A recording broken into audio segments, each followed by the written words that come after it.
pong sabihin na tama naman po ang paggawa ng batas nitong Juvenile Justice Welfare Act. Later that same evening. Na potragis na Juvenile Justice Law sa 2022. Ako ang sisibak niyan. Ha? Kung hindi ko masibak yan, sibakin ko yung mukha mo. Punyetang batas yan.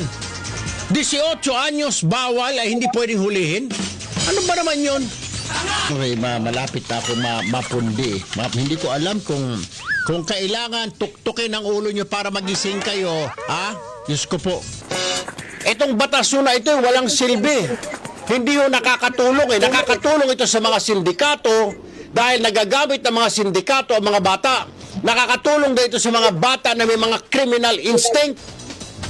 15 anyos, wala pang alam. O tignan mo ngayon, ha? Eh, ang dami mga bata kung hindi hold-upper, rapist. Kung hindi rapist, tulak ng droga. Kung hindi tulak ng droga, mga snatcher. Hindi makasukasuhan. Bakit? Dahil yung ang batas mo na inutil, yung juvenile justice system law mo, ay hindi gumagana. At yan ay punyema, pro-criminal, lintik ka.